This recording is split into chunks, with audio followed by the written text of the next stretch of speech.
I'm Steve Perez, and I'm with Velox Global Solutions. Steve, I've seen you around the eBridge Centre for many years now. I know it's only been open a year or so, but even in the early days, you've been heavily involved in this eBridge Centre. What do you think of it, and why do you tend to network here? Okay, thanks for asking. We know it's a startup week. Today was a startup week, this week. But we're also helping mid-companies or companies that come and land here. So that's the international part that we assist, we help. We are technically not with eBridge, but we love eBridge because it facilitates trade, it facilitates communication. You're allowed to just be very business friendly, very professional, rent office space, basically 24/7. So we like that component. For example, today we had a company from Monterrey, Mexico, a maquiladora. We had a company from Guadalajara that is pushing their product. So that's what we love about it, because it will allow to do more trade the way our city was doing back in 1848. I know you always trace it back to the history. You always give us that context. Correct. It just seems like between them, RGV and the Brownsville Community Improvement Corporation, they fostered an atmosphere here that is really welcoming of the startups and the entrepreneurs. They really are creating an ecosystem in Brownsville. They're nurturing one that perhaps was already there, but now it's got a focal point. Now it's got an avenue, a meeting place. Correct. And using the word nurturing, it's helping, have a soft landing for companies that are coming from Mexico City, Guadalajara, or any other country, but it's allowing to set up a base here and start figuring out legal frameworks or distribution networks or stuff that needs to, buy and sell. Again, back to trade. So you said that what's happening here, what's been happening here this week is RGV StartUp Week. Yes. What have you made of it? Have there been any surprises, anything that's really wowed you? It's been a stellar lineup, more than 80 different speakers. What do you think of it all? A lot of information overload, obviously. Thank God some of them are recorded and we can obviously go back. I think one of the ones that pop up in my mind was the one that they announced, the angel investor group. I think that's good for, again, not just small companies, but companies that are starting to grow, maybe need investment, $1 million, $2 million, $5 million, something, and it allows for us to grow even further, which allows to bring more industry and again propel back revenue, back to trade. You're very pleased to be here in Brownsville at this time. We're happy in this time frame. We don't want to be back in the 70s. So you had a speaking role here, or I should say a moderating role. You were a moderator of a panel all about AI. Why did you make that pitch to the organizers that you want to discuss AI? Artificial intelligence, thanks for asking. We feel that AI needs to be used, utilized, basically, digested, and use it for translation purposes. For example, you can translate English into a lot of languages. Speed, you can basically look at technical, documents like 800 pages and get a summary in 3 seconds. It's just too powerful to let go.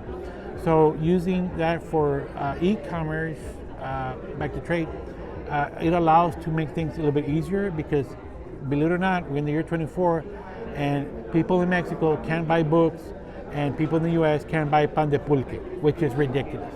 So this will allow for small companies or even big companies to ship small orders. So it's here, it's happening. It's happening, it's here. And we got big stuff coming in the future.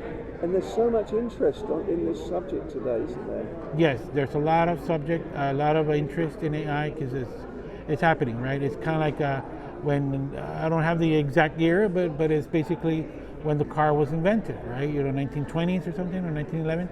And all of a sudden people look at it, they're like, I want to get a car, I want to get a car. Why do you want a car? There was no AC, there was no radio. You wanted to accelerate from point A to point B. So it's the same thing. We see AI as an accelerator, not just 100 hours, but millions of hours. It's too powerful. You had 3 people, I think, you were quizzing, asking questions of. Was there any 4, was it 4? Yes. 3 or 4. Was there anything any of them said that surprised you? Yeah, I'm always going to be, I guess, biased with VR because it just gives you a phenomenal immersion for education, for learning. I mean, I'm an F-14 pilot, for crying out loud, in VR, of course. But I feel that that's the future of education, mentoring, and training. It's just mind-boggling, you know. The other panelist was also talking about Bitcoin, digital payments. It's crazy that we have to go through 9 banks to pay somebody in Mexico. Think about that, 9 banks, everybody having their little cut. But when you do Bitcoin, you're the bank. So you send the money, you send it to this guy, you check his wallet, he checks your wallet, done. And you can do this 3 in the morning on Sunday. So that's going to be allowed? Yes, so far right now, there's legal frameworks, it's allowed right now. Okay, let's move on to your particular industry, your business. Tell us, because the viewers are going to be interested, what specifically do you do to facilitate international trade? Well, being a coder since 1983, that's always been my emphasis, how to automate, how to basically do things faster. So I've always been whacking at it since many years ago. And so that software with other partners, because you got to partner up, nobody does one thing, everything, you got to partner up, and that will facilitate trade. And for the first time, you'll be able to buy pan de pulque or get a book from Amazon and ship it direct to an importer or a buyer in this case. He's not even an importer, he's just a buyer. Buyer, seller, seller, buyer. And then my last question, as I said earlier, you always bring it back to you give an historical perspective to it all. So in your panel, you ended with a couple of slides of the Stillman House, which is just a few yards away. A few yards away. Yeah, that's exciting to bring up that history because back in 1850, one of our citizens was born here in Brownsville, Texas. His name is James, the son of our founding city founder, Charles. But not a lot of people know about him. And that, to me, it's a much more motivator than Steve Jobs, Bill Gates, or Mark Zuckerberg can ever be, because he's the first billionaire of Texas. It's exciting to even know that.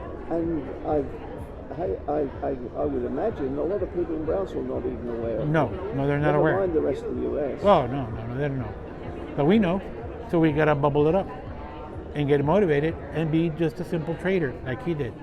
It was all about trading. It's all about trading.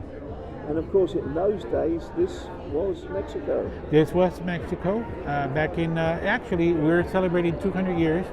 If we look at it from the point of Mexico, Port Matamoros. So they had established a port in 1824. 18, I said 18. So right now it's 2024, 200 years. So he came in, set up a little shop, started making money, and the rest is history. You don't have to start a millionaire to be a billionaire. You just need to start. And that's your message to the That's the message to other entrepreneurs. Yep, and RGV StartUp Week. Come and visit us. Anything else you'd like to add, Steve? No, that pretty much wraps it up. I appreciate it. Thank you, Steve. Thank you so much. Alrighty. We've learned a lot. Okay, thank you.